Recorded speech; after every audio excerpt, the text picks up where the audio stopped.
So in this video, I'm going to cover. I was initially going to do separate videos for these two, like wars, and I'm not sure if I made it completely clear in the first video. I'm covering all the wars that have started since Donald Trump's election, all the United States, all the wars that the U.S. is directly involved in since Donald Trump's election. And in this video is going to be about Venezuela and Greenland because I think they make things very clear. In the juxtaposition between the two is, I mean, it's just too good to pass on. So, what is going on with the United States? It's an important question to start with. Because why the hell is this country acting like this? As I mentioned in the last video, international law is fake. However, it was constructed with a purpose, and its purpose has been extremely useful for the United States. It's very useful to be able to go murder people and come home and tell your citizens, no. We murdered them, but they were like fucking shitty, bro. Like, damn, like they were, ugh, whatever, bro. Like, we're good. Come on, we're chill. We're chill. They're not chill, so it's fine. It's very useful. But let's start with Venezuela now. Let's start with Venezuela. So the case of Venezuela, what went on in Venezuela? This was in, I believe, mid or early February, like very late in the night. People began to see reports.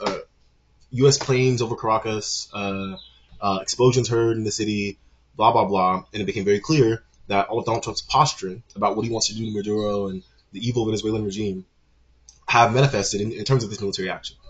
Now, I already made a video about Venezuela, so a lot of my thoughts are there. And, I talked about how I didn't really think that, I didn't think it was super relevant of a conflict because I didn't think it was going to have super huge implications, except for Cuba, which will be the next video. But ultimately, what Donald Trump did in Venezuela was a demonstration of the lack of, I don't know. What it really was, and this is becoming a theme of all of these conflicts because we are in a certain state of American empire where it behaves differently than it did in previous states, where it's unmasked. It's very obvious what this is. It's the law of the jungle. It's might makes right. It's I get to do what I want. And the funny thing is, this is exactly what Russia wanted out of Ukraine. This is the one-to-one dynamic. Only difference is Ukraine's a much bigger country, or actually, I'm not even sure it's much bigger. I think like 10 million Venezuelans have left to Colombia. So, assuming that's like a quarter of the population, that would put it on par with Ukraine. Except Venezuela has got a lot more structural barriers for its survival in Ukraine. But exactly what Russia wanted to do with Ukraine, and you saw almost no Western condemnation of these actions. Again, if any of these Western countries care about any of the things that our international law is built on, any of these principles, morality, reciprocity, anything, literally anything, they would condemn these actions. They don't. They don't care. It's very clear. It's very plain. Which brings us to Greenland. See, because Venezuela, I wonder what it is. See, because we defended Ukraine.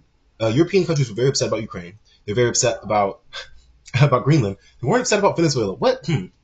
What country happens to hold Greenland as a territory? It's fucking Denmark, okay?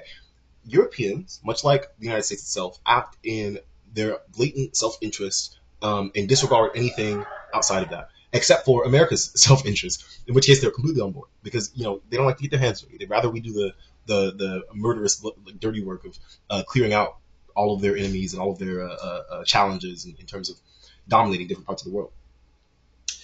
But when it came to Greenland, all these European countries were pissed. They were so pissed. And Donald Trump, it's not like he put a fucking aircraft carrier in the region or anything. All these were threats, and you saw a huge convergence, not just amongst liberals in Europe, but liberals in the United States. Oh my God, Trump, hands off Greenland, hands off Greenland. When at the end of the day, Greenland is a territory. Greenland does not have autonomy. Greenland is a territory of Denmark, and I think, me personally, I think Greenland should be able to say fuck you, Denmark, and pursue whatever path they want to pursue. Because I don't like this imperial conquest and these vestiges of colonial bounty that we just maintain. But I'm not in Greenland. It's really not my point. But it's just really funny. It's really funny because there's no better, there's no clear, example of how little they give a fuck. Greenland, that's on ours. Hands off. Venezuela, So yeah, I mean, and obviously in Venezuela and Greenland, these weren't, you can't really consider these wars, but they are aggressions, just the same, and they have the same interests that wars do, which is to change leadership change the way that resources are distributed. But yeah, ultimately, all this shit is fake. And if you ever had any questions about how fake it was, look at Venezuela, look at Greenland, look at Ukraine. Literally look at the colors of the skin of the countries that European leaders are upset when we ravage and destroy versus the countries that they aren't. And it really does break down quite simply.